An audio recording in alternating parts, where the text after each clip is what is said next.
നമസ്കാരം. ബ്രെയിൻ ടെക്കിലേക്ക് എല്ലാവർക്കും ഒരിക്കൽ കൂടി സ്വാഗതം. ഇന്നത്തെ ക്ലാസ് കഴിഞ്ഞ ക്ലാസ്സിന്റെ ഒരു കണ്ടിന്യൂഷൻ ആണ്. കഴിഞ്ഞ ക്ലാസ്സിൽ നമ്മൾ പറഞ്ഞിരുന്നു എന്താണ് ക്രിപ്റ്റോഗ്രഫി എന്നും ഏത് തരത്തിലുള്ള ഒരു സൈഫർ കോഡാണ് നമ്മൾ ഡീകോഡ് ചെയ്യാൻ വേണ്ടി എടുക്കുന്നതെന്നും. അപ്പൊ ഇന്ന് അതിന്റെ ഒരു കണ്ടിന്യൂഷൻ ആണ്. അപ്പൊ നമ്മളിവിടെ കൊടുത്തേക്കുന്നത് ഏതാണ് അതിന്റെ ഒറിജിനൽ മെസ്സേജ് എന്നും അതിനെ കോഡ് ചെയ്തിട്ട് അല്ലെ, അതിനെ നമ്മൾ പറയുന്നത് സൈഫർ ടെക്സ്റ്റ് എന്നാണ് വിളിച്ചിരിക്കുന്നത്. അപ്പൊ സൈഫർ ടെക്സ്റ്റ് എന്ന് പറയുന്നതാണ് നമ്മുടെ രഹസ്യ ഭാഷ. ആ രഹസ്യ ഭാഷ നമ്മൾ കൊടുത്തിട്ടുണ്ട്. നമ്മുടെ മെസ്സേജിൽ നിന്ന് എങ്ങനെ രഹസ്യ ഭാഷയിലേക്ക് എത്തി എന്നുള്ളതാണ് നമ്മൾ ആദ്യം പറയുന്നത്. അതുപോലെ തന്നെ തിരിച്ച് രഹസ്യ ഭാഷയിൽ നിന്നും എങ്ങനെ നമുക്ക് ഒറിജിനൽ മെസ്സേജ് കണ്ടുപിടിക്കാം പൈത്തൺ കോഡ് വെച്ചിട്ട് എന്നുള്ളതാണ് ഇന്ന് നമ്മൾ പറയാൻ പോകുന്നത്. അപ്പൊ ആദ്യം തന്നെ നമ്മൾ അതിന്റെ ജസ്റ്റ് ഒരു ഓവർവ്യൂ തരുന്നു, എന്നിട്ട് നമ്മൾക്ക് കോഡിങ്ങിലേക്ക് കടക്കാം. കഴിഞ്ഞ ക്ലാസ്സിൽ ഞാൻ പറഞ്ഞിരുന്നു അദ്ദേഹം ചെയ്തത് എന്താന്ന് വെച്ച് കഴിഞ്ഞിട്ടുണ്ടെങ്കിൽ ആക്ച്വൽ മെസ്സേജിന് എടുത്തിട്ട് അതിനെ റോയും കോളോ ആക്കി എഴുതി. നിങ്ങൾ ആലോചിക്കുക, ഈ രീതിയിൽ എഴുതിയിട്ട് ഇതിന് കുറച്ച് നമ്പേഴ്സ് കൊടുത്തു കഴിഞ്ഞാൽ നിങ്ങളുടെ പ്ലെയിൻ ടെക്സ്റ്റിന്റെ ഓർഡർ ഈ രീതിയിലായിരിക്കും 0 to 19. അതിൽ 16, 17, 18, 19 നമ്മൾ കൊടുത്തേക്കുന്ന കളർ ഇച്ചിരി ഡിഫറെന്റ് ആണ്. കാരണം അവിടെ ഗ്യാപ്പ് ആണ്, നമ്മളൊന്നും ഫിൽ ചെയ്തിട്ടില്ല. അപ്പൊ അതുകൊണ്ടാണ് ആ രീതി കൊടുത്തേക്കുന്നത്. അപ്പൊ ആക്ച്വൽ കോഡിൽ നമുക്ക് 0 to 50 മാത്രമേ എടുക്കേണ്ടതായിട്ട്. ഇനി നിങ്ങൾ എന്ത് ചെയ്യുക, നമ്മളെ സൈഫർ ടെക്സ്റ്റ് എടുക്കുക. അപ്പൊ അതെങ്ങനെയാണ് അറേഞ്ച് ചെയ്തതെന്നും അത് എന്ത് ഓർഡറിലാണ് പോകണമെന്നൊക്കെ കഴിഞ്ഞ ക്ലാസ്സിൽ പറഞ്ഞതാണ്. അത് കണ്ടിട്ടില്ലെങ്കിൽ ദയവീതിട്ട് ആ സെഷൻ ഒന്ന് കാണുക. അതിനും നമ്മൾ ഇതേപോലെ നമ്പേഴ്സ് കൊടുക്കുന്നു. ഈ രീതിയിൽ നമ്പേഴ്സ് കൊടുക്കുമ്പോൾ നമ്മൾ എന്താ ചെയ്യുന്നത്, ഒരു റോയും കൂടി അടിയിൽ ആഡ് ചെയ്യുന്നു. അപ്പൊ 16, 17, 18, 9 കൂടി ആഡ് ആയി കാണാം. ഇനി നമ്മുടെ സൈഫർ ടെക്സ്റ്റിനെ ഇതുപോലെ ഒന്ന് ഓർഡർ ചെയ്യുകയാണെങ്കിൽ ഇപ്പൊ കാണുന്ന ഈ ഒരു ഓർഡറിലായിരിക്കും സൈഫർ ടെക്സ്റ്റ് ഉണ്ടാവുക. അതായത് നമ്മളെ നമ്പർ സ്റ്റാർട്ട് ചെയ്യുന്നത് 16, 12. നിങ്ങൾ നോക്കുക, ഓർഡർ 16, 12, 8, 4, 0. പിന്നെ നിങ്ങൾ അടുത്ത കോളത്തിലേക്ക് പോകുന്നു. സോ 1, 5 അങ്ങനെ പോയി പിന്നെ താഴോട്ടാണ് പോണത്. പിന്നെ അടുത്ത കോളത്തിലേക്ക് എത്തുമ്പോൾ വീണ്ടും മേലോട്ട് പോകുന്നു, അടുത്ത കോളത്തിലേക്ക് വീണ്ടും താഴോട്ട്. ഈ രീതിയിൽ നമ്മൾ ഇതിനെ ഓർഗനൈസ് ചെയ്ത് എഴുതിയിട്ടുണ്ട്. അപ്പം നമ്പേഴ്സ് വരുന്ന ഓർഡർ നിങ്ങളൊന്ന് ശ്രദ്ധിക്കുക. ഇനി നമ്മൾ എന്താ ചെയ്യേണ്ടത്, നമുക്ക് ആദ്യം കിട്ടുന്നത് ഈ സൈഫർ ടെക്സ്റ്റിന്റെ ഓർഡറിലാണ്. നിങ്ങൾ എന്ത് ചെയ്യണം, അത് നമ്മുടെ പഴയ ഓർഡറിലേക്ക്, അതായത് 0, 1, 2, 3 എന്നുള്ള ഒരു ഓർഡറിലേക്ക് അറേഞ്ച് ചെയ്യുക എന്നുള്ളതാണ് നമ്മൾ ബേസിക്കലി പൈത്തൺ കോഡിങ്ങിലൂടെ ചെയ്യുന്നത്. അപ്പൊ അതെങ്ങനെയാണ് ചെയ്യുന്നത് നമുക്കൊന്ന് നോക്കാം.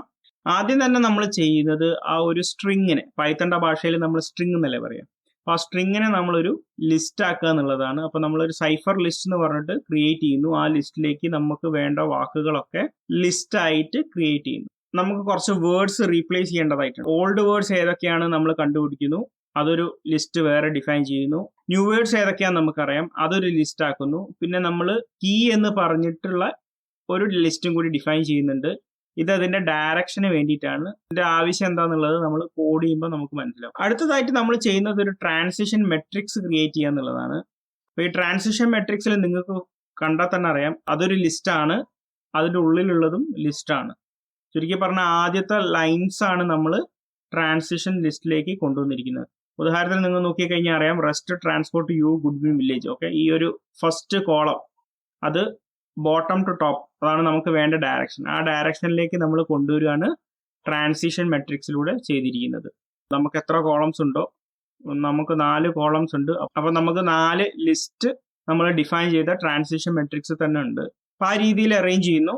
അടുത്തതായിട്ട് നമ്മൾ ചെയ്യുന്ന എന്താണ്, ഇതിൽ കുറച്ച് വാക്കുകൾ നമ്മൾ റീപ്ലേസ് ചെയ്യേണ്ടതായിട്ടുണ്ട്. അപ്പൊ ആ വേർഡുകളൊക്കെ ഒന്ന് നമ്മൾ റീപ്ലേസ് ചെയ്യുന്നു. അത് ഞാൻ റെഡിൽ ഹൈലൈറ്റ് ചെയ്തിട്ടുണ്ട്.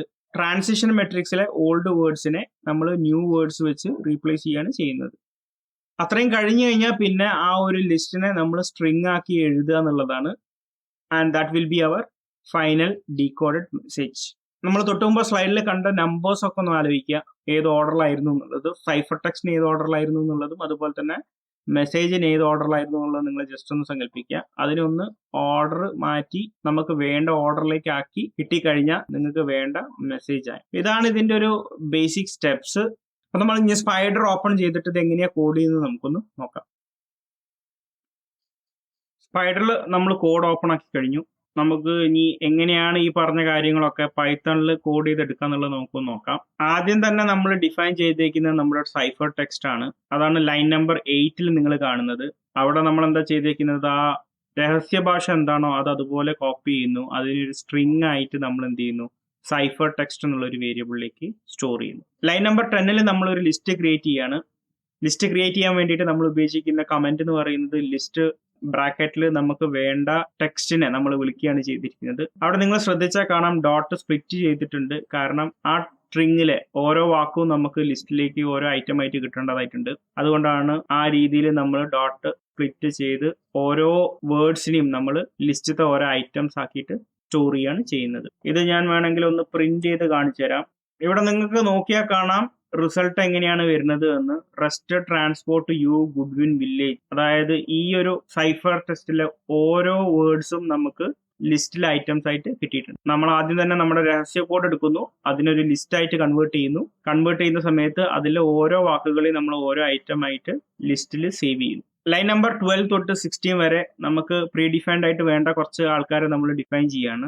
റോസ് എത്രയാണ്, കോളംസ് എത്രയാണ്, സ്റ്റാർട്ട് സ്റ്റോപ്പ് എന്തിനാ ഉപയോഗിക്കുന്നത് നമുക്കറിയാം. ഇതൊരു ലൂപ്പിന്റെ ആവശ്യത്തിന് വേണ്ടിയിട്ടാണ് ഇവിടെ സ്റ്റാർട്ട് സ്റ്റോപ്പ് ഉപയോഗിക്കുന്നത്. അപ്പോൾ അതിന്റെ നമ്പേഴ്സ് നമ്മൾ കൊടുത്തിട്ടുണ്ട്. ട്രാൻസിഷൻ മെട്രിക്സ് നമ്മൾ ക്രിയേറ്റ് ചെയ്യണം. അപ്പോൾ ആദ്യമേ നമുക്കത് ഡിഫൈൻ ചെയ്യേണ്ടതായിട്ടുണ്ട്. അതാണ് നമ്മൾ ട്രാൻസിഷൻ മെട്രിക്സ് ഡിഫൈൻ ചെയ്തിരിക്കുന്നത്. അത് ഡിഫൈൻ ചെയ്യുമ്പോൾ നോക്കുക നൺ ഇൻറ്റു കോളംസ് ആണ് കൊടുത്തിരിക്കുന്നത്. പിന്നെ നമ്മൾ പ്ലെയിൻ ടെക്സ്റ്റ് ക്രിയേറ്റ് ചെയ്യുന്നു. ഈ ഒരു പ്ലെയിൻ ടെക്സ്റ്റിലേക്കാണ് നമുക്ക് ഫൈനലായിട്ട് കിട്ടുന്ന സ്ട്രിങ് നമ്മൾ സേവ് ചെയ്യാൻ പോകുന്നത്. അപ്പോൾ നമ്മളത് ബ്ലാങ്ക് ആയിട്ട് ആദ്യമേ ഡിഫൈൻ ചെയ്തിട്ടാണ്. പിന്നീട് പ്ലെയിൻ ടെക്സ്റ്റിലേക്ക് അത് ഏതെങ്കിലും രീതിയിൽ നമ്മളത് റൈറ്റ് ചെയ്ത് എടുക്കുന്നതായിരിക്കും. ലൈൻ നമ്പർ 18 നമ്മൾ ഓൾഡ് വേർഡ്സ് എല്ലാം ഒരു ലിസ്റ്റ് ആയിട്ട് സേവ് ചെയ്യുന്നു. അതുപോലെ തന്നെ ലൈൻ നമ്പർ 19 ഈ വാക്കുകൾ റീപ്ലേസ് ചെയ്യേണ്ടതായിട്ടുണ്ട്. അപ്പോൾ ആ പുതിയ വാക്കുകളെ നമ്മളൊരു ന്യൂ വേർഡ്സ് എന്ന് പറഞ്ഞിട്ടുള്ള ഒരു വേരിയബിളിലേക്ക് നമ്മൾ സേവ് ചെയ്യുന്നു. അതാണ് ലൈൻ നമ്പർ 18 ആൻഡ് 19.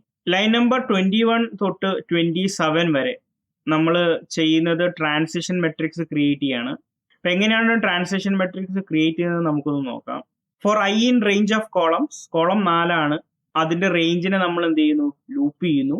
നിങ്ങൾ ശ്രദ്ധിക്കുക, അടുത്തത് പുതിയൊരു വേരിയബിൾ നമ്മൾ ഡിഫൈൻ ചെയ്യുന്നു, row items equal to cipher list start stop.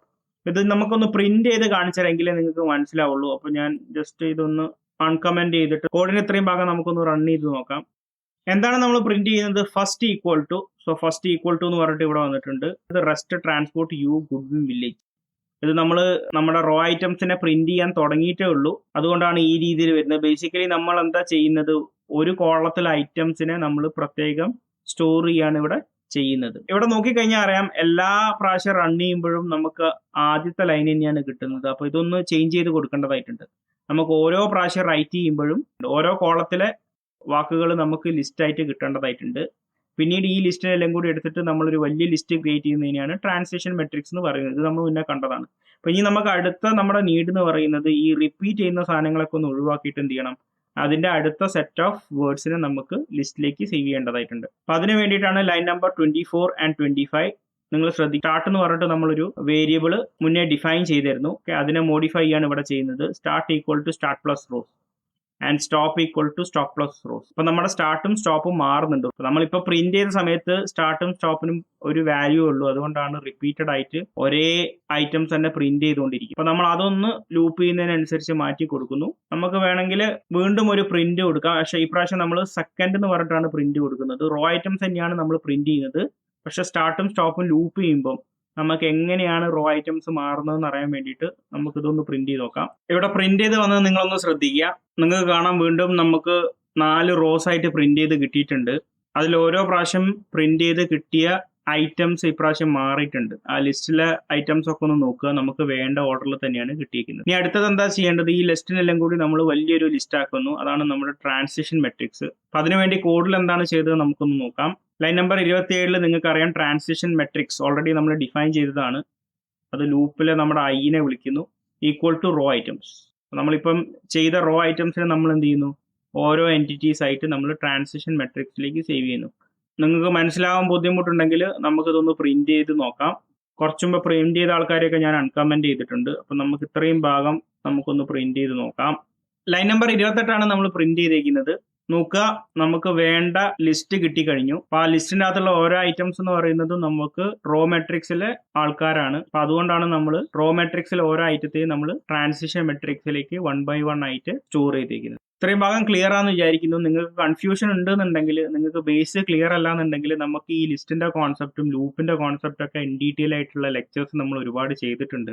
അപ്പോൾ നമ്മുടെ ബേസിക് ലെക്ചേഴ്സ് ഒക്കെ ഒന്ന് ഫോളോ ചെയ്തിട്ട് നിങ്ങൾ ഇവിടെ വന്നു കഴിഞ്ഞിട്ടുണ്ടെങ്കിൽ നിങ്ങൾക്ക് കുറേം കൂടി കാര്യങ്ങൾ മനസ്സിലാവും. അവിടെ ഇൻ ഡീറ്റെയിൽ ആയിട്ട് എക്സ്പ്ലെയിൻ ചെയ്തതുകൊണ്ടാണ് നമ്മൾ ഇവിടെ ജസ്റ്റ് പറഞ്ഞു പോണത്.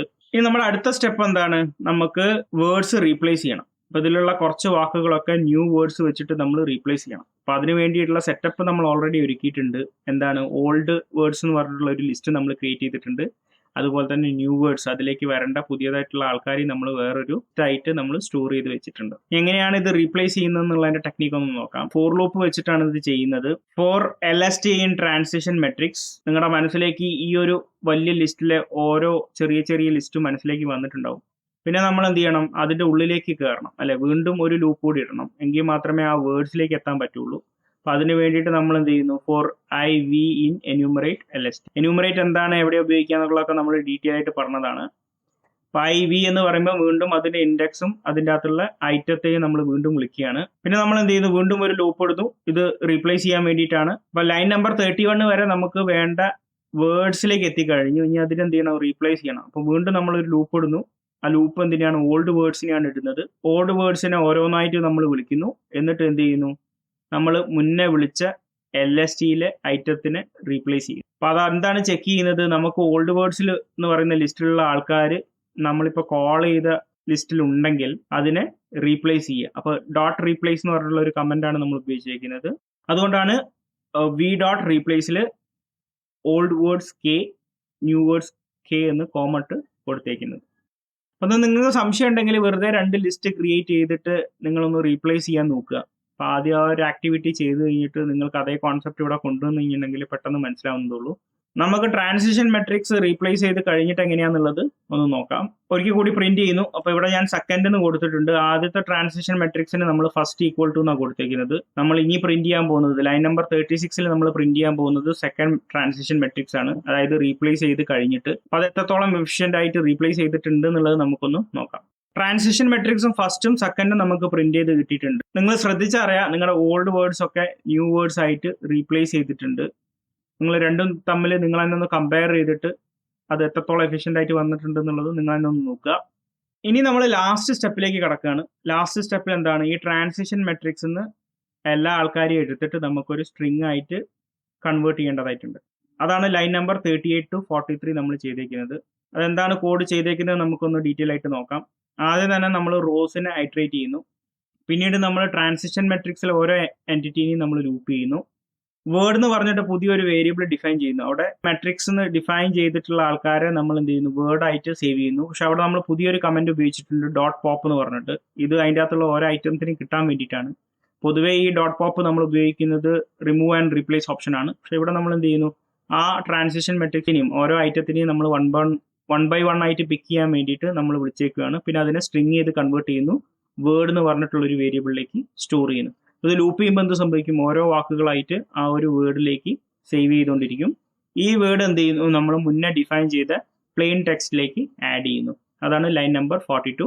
ലാസ്റ്റ് നമ്മൾ എന്ത് ചെയ്യുന്നു, ട്രാൻസ്ലേറ്റ് ചെയ്ത പ്ലെയിൻ ടെക്സ്റ്റിനെ നമ്മൾ പ്രിന്റ് ചെയ്യുന്നു. ഫുൾ കോഡ് നമുക്ക് ഇനി ഒന്ന് റൺ ചെയ്ത് നോക്കാം. നമുക്ക് ട്രാൻസ്ലേറ്റഡ് എന്ന് പറഞ്ഞിട്ട് നമ്മുടെ ആക്ച്വൽ മെസ്സേജ് പ്രിന്റ് ചെയ്ത് കിട്ടിയിട്ടുണ്ട്. പക്ഷെ നിങ്ങൾ ഒന്ന് ശ്രദ്ധിക്കുക, ഈ പ്രിന്റ് ചെയ്ത് കിട്ടിയിരിക്കുന്നത് നമ്മുടെ ആക്ച്വൽ മെസ്സേജുമായിട്ട് ചെറിയൊരു വ്യത്യാസമുണ്ട്. കോഡിൽ എവിടെയോ ഒരു ചെറിയ കാര്യം നമ്മൾ വിട്ടുപോയിട്ടുണ്ട് ചെയ്യാൻ. അത് ഞാൻ മനഃപൂർവ്വം ചെയ്തതാണ്. നിങ്ങൾ അതൊന്ന് ചിന്തിച്ചു നോക്കുക. നിങ്ങൾക്ക് അത് എവിടെയാണ് അതിന്റെ ട്രിക്ക് എന്നുള്ളത് നിങ്ങൾ സ്വയം ഒന്ന് മനസ്സിലാക്കാൻ ശ്രമിക്കുക. പഴയ പോലെ ആക്കാൻ നിങ്ങളുടെ ഭാഗത്തു നിന്നൊരു ശ്രമം നടത്തുക. ഈ കോഡ് എടുത്തിട്ട് നിങ്ങൾക്ക് പറ്റുന്നില്ല എന്നുണ്ടെങ്കിൽ നിങ്ങൾ ഇതിന്റെ അടുത്ത സെഷൻ വീണ്ടും ഒന്ന് കണ്ടു നോക്കുക. നിങ്ങൾ ആലോചിച്ച് സ്വന്തമായി നിങ്ങൾക്ക് ഐഡിയ കിട്ടിയെന്ന് വിചാരിക്കുന്നു. ഈ ഐഡിയ കിട്ടിയിട്ടില്ലെങ്കിൽ നമ്മളത് ഇവിടെ എക്സ്പ്ലെയിൻ ചെയ്തിട്ടുണ്ട്. പ്രധാനമായിട്ടും കഴിഞ്ഞ പ്രാവശ്യം നമ്മൾ വിട്ടുപോയത് അതിന്റെ ഓർഡറാണ്. കാരണം ഓരോ കോളർ റീഡ് ചെയ്യുമ്പോൾ നമുക്കൊരു പ്രോപ്പർ ഓർഡർ ഉണ്ട്. ആദ്യത്തെ കോളർ റീഡ് ചെയ്യുമ്പോൾ ബോട്ടം ടു ടോപ്പ് റീഡ് ചെയ്യണം. രണ്ടാമത്തെ കോളർ റീഡ് ചെയ്യുമ്പോൾ ടോപ്പ് ടു ബോട്ടം. ഈ ഒരു ഓർഡറിലാണ് പോകുന്നത്. ആ ഓർഡർ നമ്മൾ മുന്നത്തെ കോഡിൽ കൺസിഡർ ചെയ്തിട്ടില്ല. നമ്മൾ അതിന് വേണ്ടിയിട്ട് എന്ത് ചെയ്യുന്നു, ഈ പ്രാവശ്യം കീ എന്ന് പറഞ്ഞിട്ടുള്ളൊരു ലിസ്റ്റ് നമ്മൾ ക്രിയേറ്റ് ചെയ്യുന്നു. അവിടെ നമ്മൾ -1 2 -3 4 ഈ മൈനസ് കൊടുത്തേക്കുന്നത് അതിന്റെ ഓർഡർ ചേഞ്ച് ചെയ്യാൻ വേണ്ടിയിട്ടാണ് നമ്മൾ ട്രാൻസിഷൻ മെട്രിക്സ് റൈറ്റ് ചെയ്യുന്ന സമയത്ത്. എന്നിട്ട് നമ്മൾ ചെയ്യുന്ന എന്താണ്, ലൈൻ നമ്പർ 21 to 26 നമ്മൾ മാറ്റങ്ങൾ വരുത്തിയിരിക്കുന്നത് കൂടുതലായിട്ട്. അപ്പോൾ നിങ്ങൾ അതൊന്ന് ശ്രദ്ധിക്കുക. ഫോർ കെ ഇൻ കീ, അപ്പോൾ കീയിലെ ഓരോ ഐറ്റത്തിനെയും വിളിക്കുന്നു. പിന്നെ നമ്മൾ അവിടെ ഒരു ഇഫ് കണ്ടീഷൻ കൊടുക്കുകയാണ്, k<0 > 0. k 0 ആണെങ്കിൽ അവിടെ എന്തായിരിക്കണം ചെയ്യേണ്ടത്, റീഡിങ് ബോട്ടം ടു ടോപ്പ് ആയിരിക്കണം. അതുപോലെ തന്നെ k 0 ആണെങ്കിൽ റീഡിങ് ടോപ്പ് ടു ബോട്ടം ആയിരിക്കണം. അതിനുവേണ്ടി 2 ഓർഡറിൽ നമുക്ക് റീഡ് ചെയ്യാൻ വേണ്ടിയിട്ടാണ് ആ ഒരു പരിപാടി ചെയ്തേക്കുന്നത്. അപ്പോൾ നിങ്ങൾ ശ്രദ്ധിക്കുക, ടോപ്പ് ടു ബോട്ടം ആണ് നമ്മൾ റീഡ് ചെയ്യുന്ന സമയത്ത് നിങ്ങൾ ലിസ്റ്റ് എന്ത് ചെയ്തിട്ടുണ്ട്, റിവേഴ്സ് ചെയ്ത്. നേരത്തെ ചെയ്ത അതേ കോഡ് തന്നെയാണ്. സൈഫർ ടെക്സ്റ്റ് സ്റ്റാർട്ട് സ്റ്റോപ്പ് തന്നെ നമ്മൾ കൊടുക്കുന്നു. പക്ഷെ റീഡ് ചെയ്യുന്ന സമയത്ത് എന്ത് ചെയ്യുന്നു, അത് റിവേഴ്സ് ആയിട്ട് റീഡ് ചെയ്യുന്നത്. ട്രാൻസിഷൻ മെട്രിക്സ് ഡിഫൈൻ ചെയ്യുമ്പോൾ വെറുതെ കെ വിളിക്കുകയല്ല നമ്മൾ ചെയ്യുന്നത്, ആബ്സല്യൂട്ട് ഓഫ് കെ -1. കാരണം ആ -1 എന്നുള്ളത് ജസ്റ്റ് നമ്മുടെ ഡയറക്ഷൻ ഡിഫൈൻ ചെയ്യാൻ വേണ്ടിയിട്ടാണ്. ഇതിന്റെ ഒരു ആവശ്യം നമുക്ക് ട്രാൻസിഷൻ മെട്രിക്സ് ക്രിയേറ്റ് ചെയ്യുന്നില്ല. അതുകൊണ്ടാണ് നമ്മൾ ആബ്സല്യൂട്ട് വിളിച്ചിരിക്കുന്നത്. ആബ്സല്യൂട്ട് എന്ന് പറഞ്ഞു കഴിഞ്ഞിട്ടുണ്ടെങ്കിൽ അതിന് പ്രത്യേകിച്ച് ചിഹ്നങ്ങളൊന്നുമില്ല. -1 കൊടുത്തേക്കുന്നത് നമുക്ക് കീ നമ്മൾ തുടങ്ങുന്നത് 1 എന്നാണ്. ശരിക്കും നമുക്ക് പൈത്തൺ സ്റ്റാർട്ട് ചെയ്യുന്നത് 0, 1, 2, 3 എന്നുള്ള ഓർഡറിലാണ്. അതുകൊണ്ടാണ് നമ്മൾ ആബ്സല്യൂട്ട് കെ -1 എന്ന് കൊടുത്തേക്കുന്നത്. സോ 1 - 1 0 ആയിരിക്കും നിങ്ങളുടെ ആദ്യത്തെ ഐറ്റം. അതാണ് പൈത്തണിന് മനസ്സിലാവുന്ന ഭാഷയും, അതാണ് പൈത്തണിന്റെ ആദ്യത്തെ ഇൻഡെക്സ് എന്ന് പറയുന്നത്. അപ്പോൾ അതുകൊണ്ടാണ് നമ്മൾ ആ രീതിയിൽ ട്രാൻസിഷൻ മെട്രിക്സിനെ ഡിഫൈൻ ചെയ്തേക്കുന്നത്. പിന്നീടുള്ള കോഡുകളൊക്കെ സെയിം ആണ്. അപ്പോൾ ഞാൻ ട്രാൻസിഷൻ മെട്രിക്സ് വരെ ഉള്ളത് ആദ്യം ഒന്ന് പ്രിന്റ് ചെയ്ത് കാണിച്ചു തരാം. ഇവിടെ പ്രിന്റ് ചെയ്ത് വന്ന് നിങ്ങളൊന്ന് ശ്രദ്ധിക്കുക. ആദ്യത്തെ നമ്മുടെ സൈഫർ ലിസ്റ്റ് ആണ്. രണ്ടാമത് നമ്മൾ പ്രിന്റ് ചെയ്തിരിക്കുന്നത് നമ്മുടെ ട്രാൻസിഷൻ മെട്രിക്സ് ആണ്. നേരത്തെ നിന്നുള്ള വ്യത്യാസം നിങ്ങൾ നോക്കുക. റോയും കോളത്തൊന്നും നമ്മൾ വിളിച്ചേക്കുന്ന ഐറ്റംസിന്റെ ഓർഡർ ഇവിടെ ഒന്ന് മാറിയിട്ടുണ്ട്. ഈ ഒരു ഓർഡറിലാണ് നമുക്ക് വേണ്ടത്. പിന്നീട് നമ്മൾ ചെയ്യുന്ന കോഡെല്ലാം പഴയ കോഡ് തന്നെയാണ്, അതിലൊന്നും വ്യത്യാസമില്ല. നമ്മൾ വേർഡ്സിനെ റീപ്ലേസ് ചെയ്യുന്നു. ഫൈനലി ആ വേർഡ്സിനെയും കൂടി നമ്മളൊരു സ്ട്രിങ് ആയിട്ട് പ്ലെയിൻ ടെക്സ്റ്റിലേക്ക് നമ്മൾ സേവ് ചെയ്യുന്നു. ലൈൻ നമ്പർ 31 to 43 നമുക്ക് പ്രീവിയസ് കോഡ് തന്നെയാണ്, അതുകൊണ്ട് ഞാൻ എക്സ്പ്ലെയിൻ ചെയ്യുന്നില്ല. നമുക്ക് ഈ സംഗതി മൊത്തം ഒന്ന് റൺ ചെയ്തിട്ട് നമ്മുടെ വേണ്ട മെസ്സേജ് കിട്ടുന്നുണ്ടോ നോക്കാം. നോക്കുക, ട്രാൻസ്ലേറ്റർ പ്രിന്റ് ചെയ്തേക്കുന്നത് നമുക്ക് വേണ്ട മെസ്സേജ് എന്താണോ അത് തന്നെയാണ് നമുക്ക് ഇവിടെ പ്രിന്റ് ചെയ്ത് കിട്ടിയിരിക്കുന്നത്. ശരിക്കും ക്രിപ്റ്റോഗ്രഫി എന്ന് പറയുന്നത് ഒരുപാട് ഡെപ്തിൽ നമ്മൾ കൈകാര്യം ചെയ്യേണ്ട ഒരു വിഷയമാണ്. നമ്മൾ ജസ്റ്റ് അതിന്റെ ഒരു വെരി ബേസിക് ആയിട്ടുള്ള ഒരു എക്സാമ്പിൾ എടുത്തു എന്നേ ഉള്ളൂ. ഞാൻ മുന്നേ റെഫർ ചെയ്ത ബുക്കിലും ഇതേ കോഡ് കൊടുത്തിട്ടുണ്ട്, പക്ഷെ ഇച്ചിരി കോംപ്ലിക്കേറ്റഡ് ആണ്. ഞാൻ അതൊന്ന് സിംപ്ലിഫൈ ചെയ്തിട്ടാണ് കൊടുത്തേക്കുന്നത്. ക്രിപ്റ്റോഗ്രഫിക് ആയിട്ടുള്ള പൈത്തൺ കോഡിങ്ങിന്റെ ബുക്കുകളൊക്കെ അവൈലബിൾ ആണ്. നിങ്ങൾക്ക് വേണമെങ്കിൽ അതൊക്കെ ഒന്ന് റെഫർ ചെയ്യാം, ഈ ഒരു ഏരിയ താല്പര്യം ഉണ്ടെങ്കിൽ. ഇല്ലാന്നുണ്ടെങ്കിൽ നമ്മുടെ ഉദ്ദേശം ശരിക്കും മെഷീൻ ലേണിങ്ങിനെ കുറിച്ച് കാര്യങ്ങൾ മനസ്സിലാക്കുക. അപ്പൊ നമ്മൾ പഠിച്ച കുറച്ച് ബേസ് ആയിട്ടുള്ള കാര്യങ്ങൾ ഒരു ആപ്ലിക്കേഷനിൽ എങ്ങനെ കൊണ്ടുവരാന്നുള്ളതാണ് നമ്മൾ ശ്രമിച്ചത്. ഈ 2 പ്രോജക്റ്റോട് കൂടി ഞാൻ വിശ്വസിക്കും നിങ്ങൾക്ക് ബേസ് ക്ലിയർ ആയിട്ടുണ്ടാവും. വളരെ ബേസിക് ആയിട്ടുള്ള കുറച്ച് കോൺസെപ്റ്റുകളൊക്കെ നമുക്ക് ഇനിയും കവർ ചെയ്യാനുണ്ട്. അത് നമ്മൾ സിറ്റുവേഷൻ വരുമ്പോൾ നമ്മൾ കവർ ചെയ്യാം. വളരെ ഇമ്പോർട്ടൻ്റ് ആയിട്ട് നമ്മൾ മനസ്സിലാക്കേണ്ട കുറച്ച് കാര്യങ്ങൾ ഇനിയും ഉണ്ട്. ക്ലാസ്, അതുപോലെ object oriented programming, file exceptions, ഇങ്ങനത്തെ കുറേ കാര്യങ്ങളുണ്ട് പൈത്തണിൽ. പക്ഷെ തൽക്കാലം നമ്മൾ ഇവിടെ നിർത്തുവാണ്. നമ്മൾ അടുത്ത ക്ലാസ് തൊട്ടിട്ട് കൂടുതലും ഡാറ്റ അനാലിസിസിന് വേണ്ടിയിട്ടുള്ള പൈത്തണിന്റെ ആൾക്കാർ ആരൊക്കെയാണ്, എങ്ങനെയാണ് നമുക്ക് പുറത്തുനിന്നൊരു ഡാറ്റ കിട്ടിക്കഴിഞ്ഞിട്ടുണ്ടെങ്കിൽ നമ്മൾ എങ്ങനെയാണ് അത് ഹാൻഡിൽ ചെയ്യുക, ഏതാണ് ഡിഫറെൻറ്റ് ലൈബ്രറീസ് അവൈലബിൾ ആയിട്ടുള്ളത്, ഇത്തരം കാര്യങ്ങളാണ് ഇനി നമ്മൾ അടുത്ത ക്ലാസ് തൊട്ട് ചെയ്യാൻ പോകുന്നത്. ബേസിക്സ് തറവായി വിചാരിക്കുന്നു. നമ്മൾ ഇത്രയും ചെയ്ത ലെക്ചേഴ്സ് ഒക്കെ ഒന്ന് നിങ്ങളൊന്നും കൂടി കണ്ട് വിലയിരുത്തി അഭിപ്രായം പറയുക. നിങ്ങൾക്ക് ഏതെങ്കിലും തരത്തിലുള്ള സംശയങ്ങളുണ്ടെങ്കിൽ നിങ്ങൾ കമൻറ്റ് ബോക്സിൽ രേഖപ്പെടുത്തുക. അടുത്ത ക്ലാസ്സിൽ നമ്മൾ നംപൈ എന്താണെന്നും എന്തിനാണ് നംപൈ ഉപയോഗിക്കുന്നതും എന്നുള്ള കോൺസെപ്റ്റിലേക്കൊക്കെ നമ്മൾ പോകുന്നതാണ്. Thank you for watching me. Wait for my next episode.